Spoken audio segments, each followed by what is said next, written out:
Hello and welcome to What It Takes. I'm Dr. Rose Martin. On today's show, we're going to take a journey. We're on the road to create excellent schools. My guests today are providing a roadmap for excellence and unraveling the how-to mystery of school improvement, including the greatest gift a school can give a child. And how do they know? They've measured success in schools across the country using a practical three-step process. And during today's show, they will also reveal practices that get in the way of the ultimate goal, student achievement. Let's get started. Joining the conversation today is Dr. Havey Perkins, CEO and founder of the Urban Learning and Leadership Center. He's a 37-year veteran of public education, specializing in school administration, school improvement, and curriculum design. As a national speaker, Dr. Perkins guides teams across the country to improve their schools and helps them turn their ideas and dreams into realities. He has co-authored a widely used guide on school improvement, Standing in the Gap. Welcome. And with him today is a co-author also, Dr. John Hodge. John is the president of the Urban Learning and Leadership Center and former director of the Achievable Dream Academy. But that's not all. John is also a master teacher and presenter. In fact, he also holds a distinct honor of serving our country in the 7th Infantry Division of the United States Army. I guess you know a little something about discipline, standards, and achievement, right? Absolutely. Absolutely. Well, thank you both so much for coming and joining us today for this important conversation. And I think, Havey, I'm going to toss to you first. Are we in a state of chaos in American education in schools across this country? Well, I guess that depends on who you want to listen to.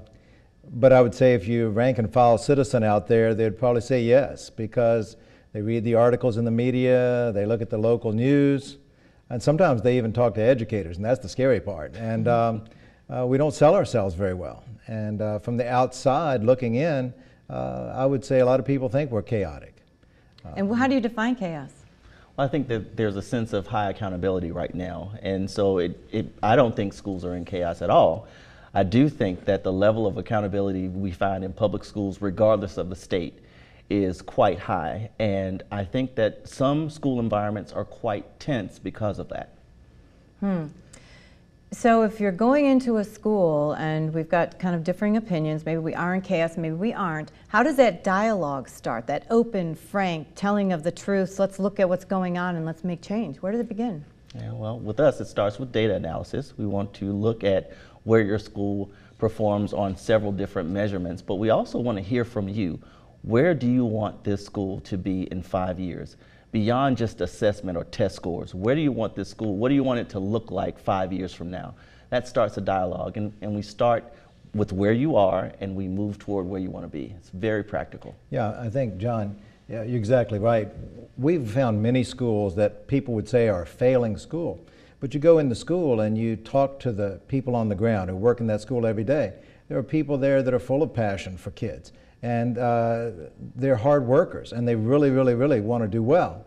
And so when we start talking to them, the first thing we want to find out is, what are you doing here in this school that we can build on? Because in every school there are successes.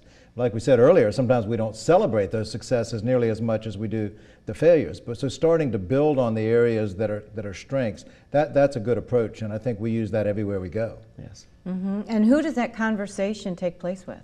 The whole school community. We want to talk to not just the faculty and staff. We want community members. We want administration.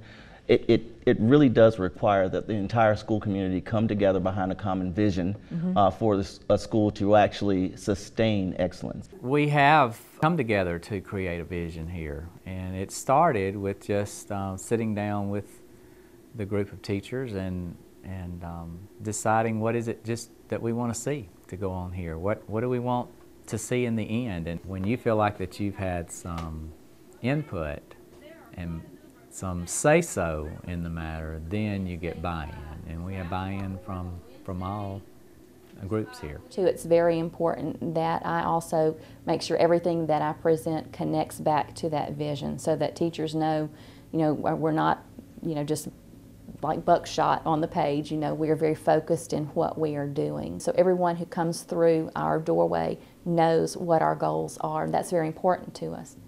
And that everything ties back to that vision of student achievement. As a matter of fact, one of the foundational principles of our model, which we'll talk about in a few minutes, is what we call distributed leadership. But you go into a lot of buildings and that is only given lip service.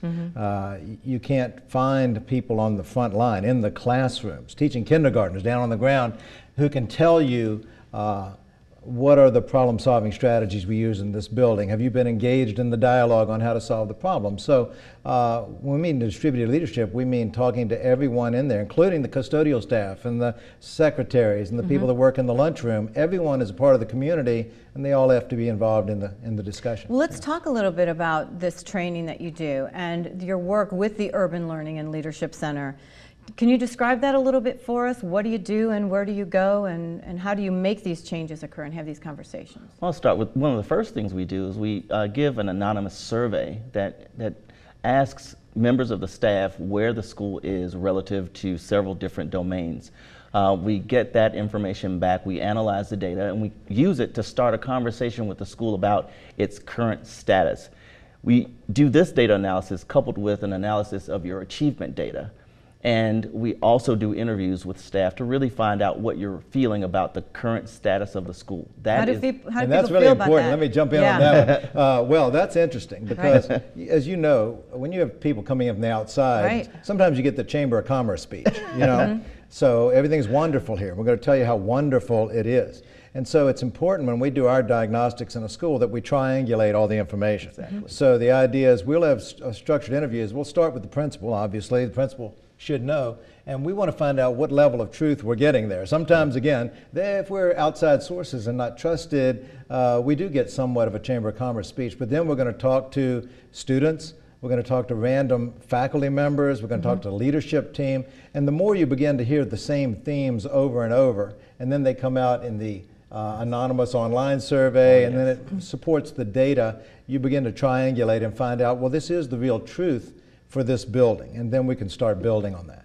How does that conversation go when people realize it's time to change and the numbers are revealing something that maybe we didn't quite reveal on our own? I think what the public should be pleased about is the fact that when we talk to educators across the country, there is a willingness to change when you are faced with the data.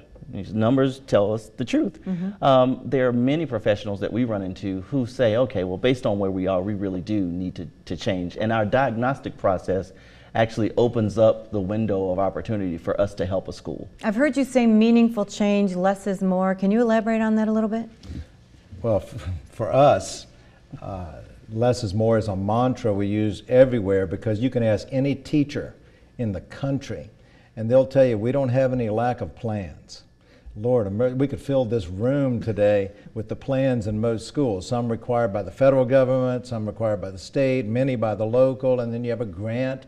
The problem is the content of those plans is only known by a few people, usually the people who wrote them, and they're usually very heavily theory-based documents, a lot of data, but nowhere does it come down and actually tell the classroom teacher, well, what is it you're supposed to do differently? What is it I'm supposed to do differently in the classroom? What we try to say to folks is change is tough, and you mentioned a little bit earlier change. It's hard to change adult behavior. All of us know that. Anybody who's worked in churches or schools or civic groups know it's hard to change adult behavior. So we're saying, let's pick 2 or 3 research-based, real data-driven things. In other words, things we know that work, that your data and your interviews have showed us that your school needs to be doing. And let's come up with strategies to drive that home, but then let's monitor and measure those strategies to make sure everybody does them. Well, let's take that idea and fit it into your framework. Your acronym SAME, the SAME framework, and you've got a garden leaf metaphor. Can you tell us a little bit about that and how it all fits together? SAME stands for Social, Academic, and Moral Education, and it's our framework for working with schools. The social environment deals with how members of the school community behave. And all of us would agree that, you know, behavior in school is important. The academic environment, the A, deals with how members of the school community engage in teaching and learning. And what we say to teachers is, if you are bored with your own lesson, then heaven help the kids. And then there's the M, and the M stands for the moral domain, and that deals with what members of the school community believe. Do you believe that the kids in your school can be successful regardless of their circumstances. Belief systems are very important. We talked about moral education, the academic education, the SAME model. We talked about what the urban group talked about, and I wanted to share with them because I thought it was very powerful. And we all looked at each other and said, you know, that is why we're here. And these things have to be addressed, as Harvey said earlier, in a culture of distributed leadership. My philosophy is that leadership needs to be shared, and that if you want the school to be the best that it can be, you need leaders besides in the office. The teachers are leaders. So it's all a collaboration. It's not me sitting in here finding out from doing some research what I think the problems are. I involve the teachers in helping to pinpoint what the strengths and weaknesses of the school are, and when they're part of it, they understand it. And then when they are part of it, they have a better ability to select the strategy that fits the need. Each of these domains, social, academic, and moral, operates in the adult community in a school, yes, and it operates in the student community. And let's just take an example. We talk about social, how people treat each other inside the walls of a building. Well, we typically think of students right away. Yeah. Is behavior okay in the building, you know? But sometimes we go in buildings where the problem is the big people. The problem isn't the little people. You can watch the big people. They don't even get along. And so before you can begin to collaborate, you've got to cooperate. You've got to learn to live together. And so there are some cultures in buildings that are just toxic. They are not nice places, and kids pick up on that. And so in each of the domains, the academic, automatically we think of teachers. Are the teachers teaching well? But what about the students? Do students know how to take notes? Do they know how to ask critical questions? Are they organized? I mean, these are skills that students need, not just in our current school, but when they go off to college. These are skills that will help sustain them even then. So we're thinking long-term with the initiatives that we do in school. And you talk about students speaking green. What does that mean? Well, green is the color of money. And regardless of the community you come from, there may be a language within your community, within your home, and that's beautiful. That's extremely appropriate because my language is my language no matter where I'm from. But then there's a corporate language. When you go for an interview, there's a certain way you will present yourself. And the sad part is, if no one ever tells you that, you won't know. And you could be a really intelligent kid with lots of skills and miss an opportunity. So code switching deals with knowing what language to use in the right context. And how does that go over when you talk about that? Oh, when well, you're you in got to the be schools? careful because you got to be very respectful. Right. You got to be, people bring kids along and adults along so they know that we're not criticizing anyone's pattern of speech or their ethnicity or their background, but we're trying to say, do you want your kid living with you when they're 40? We don't find many parents who like that, and we say, and then we have to make them marketable in the world. And the last thing, and the thing that probably separates our company and actually maybe keeps us from being a huge company, is the idea of moral. People say, well, you can't talk in public schools about moral domain, moral dimension. Well, as John defined it earlier, it's what we believe. And we think that what kids believe and what adults believe about teaching and learning is hugely impactful. For example, in corporate America, people expect you to talk about corporate values. And they're very different. You go to Google, and you know, you've got a company where by value system, it's all independent, it's laid back, we value that. Then you go to IBM, very buttoned up, very corporate, and yet it helps define what's acceptable. What we say is everything's not acceptable. If you're going to play on this team, meaning our faculty, what are the rules? What are the things that are acceptable here? What do we expect of you? For this place around here to run, kind of like a well-oiled machine, everybody needs to be doing what they're supposed to be doing, when they're supposed to be doing it, how they're supposed to be doing it. When you make the expectations clear, then their energies and efforts can be focused on actually doing them. I think sometimes we sell faculty members short, and schools kind of fall short because we don't do a good job of defining the values that are livable here in this building. So we work with adults on that. So how do you help people internalize respect and compassion if that's not something they're used to doing? Well, we start by saying that students model what they see. And we, as the adults in the building, regardless of your job title, have to be what we want students to become. So don't show kids a respect poster. Show them what respect looks like in your interactions with each other. That is a much more powerful message for students. As a matter of fact, John, we went on Long Island in a school last week and working with them, trying to help them understand that they didn't have a great reputation outside the school, and part of that was because the message being sent and carried by the people in the school outwardly was not very good. Right. We were walking in a class change, and a student was walking along and came around a corner, hit another student quite by accident, dropped his notebook, papers went everywhere, everything flying. I saw 5 students stop and help that student pick up their papers in the middle of a crowded hall, and they weren't friends. They weren't part of this kid's posse or anything. They didn't know the kid, but they helped put these stuff together. I said, why not capture that on an iPhone and put that out and make that your message of what this school is like, instead of the fact that they had a fight yesterday in the cafeteria.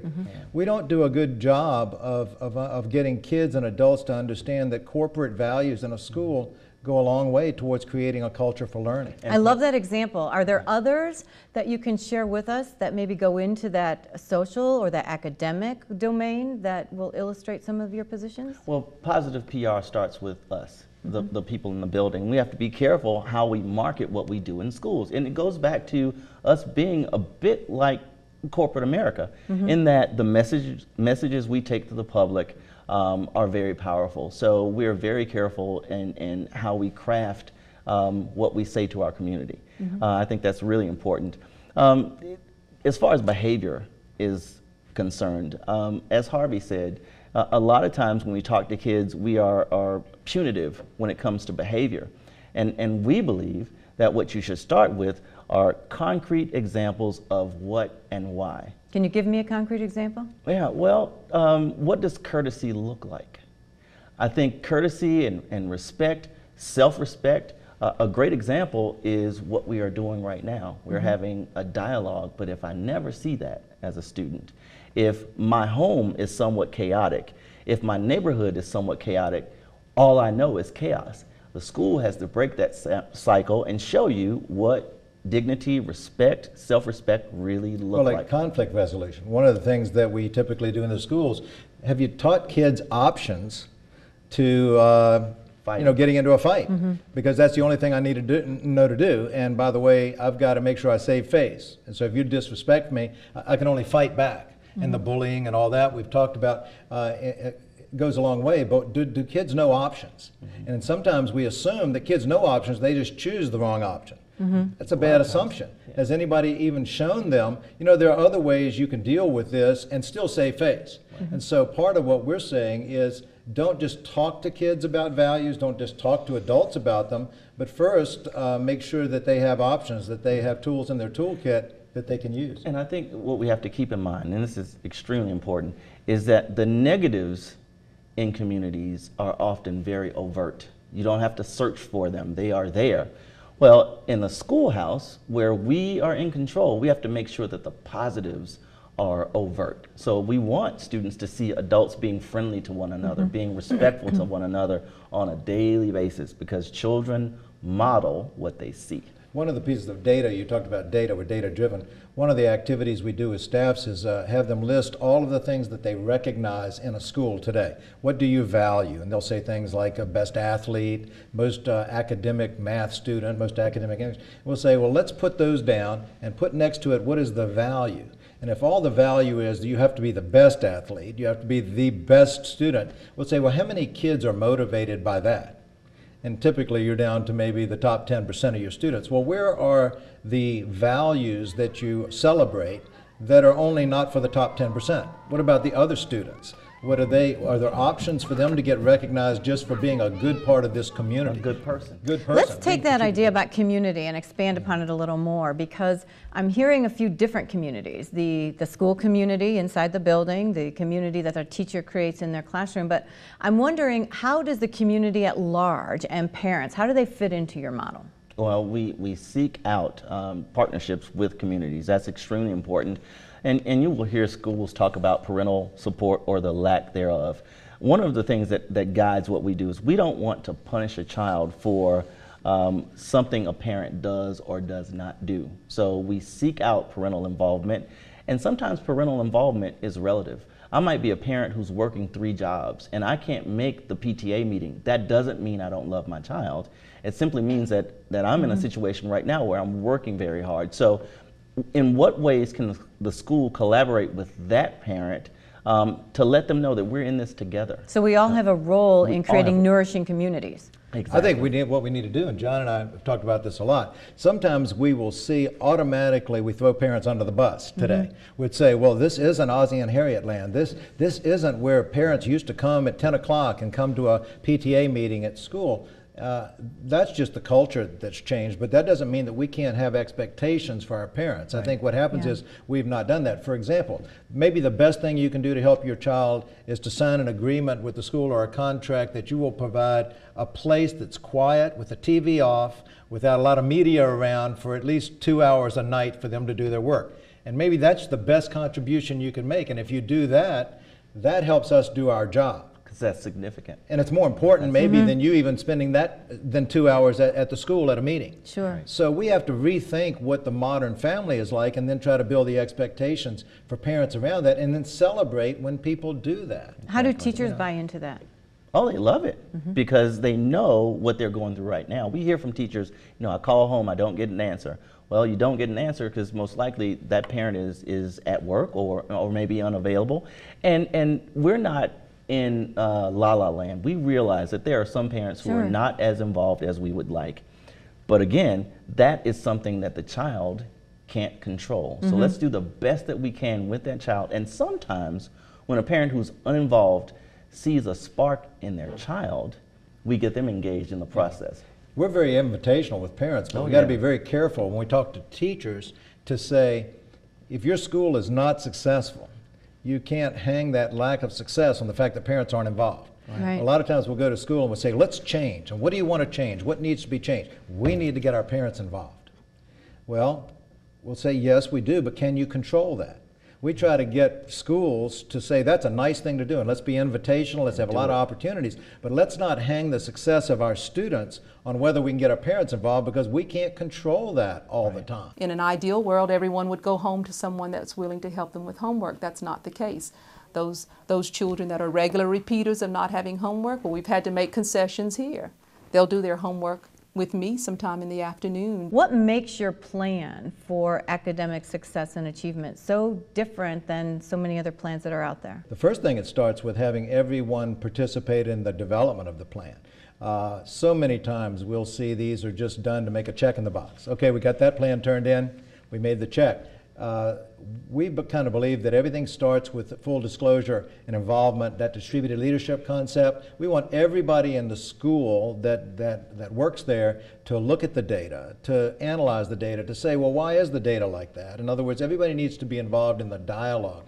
We see school plan, the plan itself is the end product. All the 80% of the work that goes in the front of it's what's important. So each of these leaves are equal in weight in your model. The academic weight is just as important as the social, is just as important as the moral? Absolutely. Yes, so accountability, academic rigor, standards, assessment, all of those things are in your documents. Absolutely. That's true, but it might be the thing that keeps the academic leaf from flourishing is the fact that we haven't nurtured the belief systems in the kids.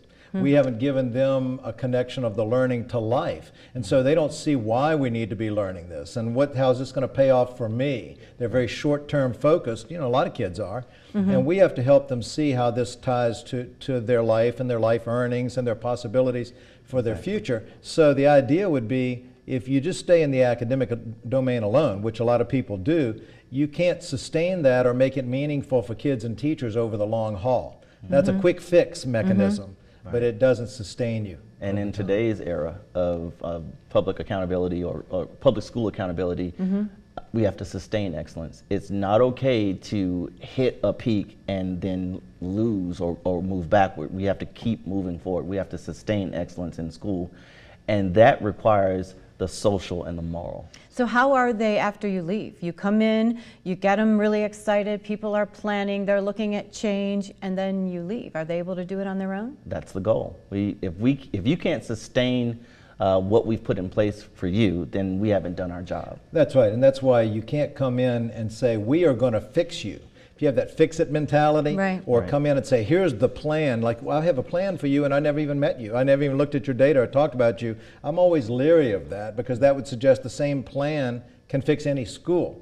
Now, we come in with a process, but we want to engage you in the dialogue, engage you in the solution set, help you build capacity. If I can help you do that, and then I gradually step back. It's kind of like parenting, you know? And it's the same thing when you're working with schools. The idea is you want to show them good processes and good skills, Right. but eventually turn it over to them and then watch them work and give them feedback. Because And we're going to have to leave it there, John. Okay. Wow. I know it's hard to believe, right? But I would like to give you each a few seconds to just share a final thought with us, something that you'd like to leave us with. Well, we firmly believe that children in this country can be successful regardless of the neighborhood, regardless of where they come from, who raised them.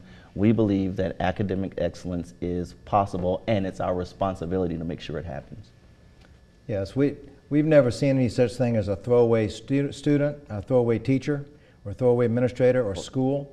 It frustrates us a lot when we have people who aren't willing to invest in the schools come back and put a label on a school. Right. For us, all schools can be places of excellence, but it does take a team working together.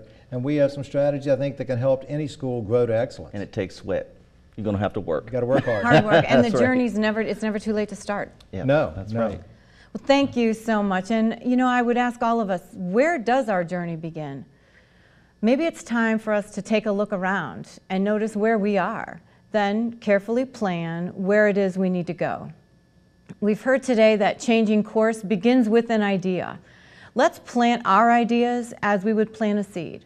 Select it, nurture it, protect it, and watch it grow. And what was that greatest gift that we can teach a child? It's resiliency. Because when we learn to persevere, despite setbacks, despite roadblocks, we learn to believe that we have what it takes, and that makes our dreams achievable too. I want to thank my guests and you for spending time with us today.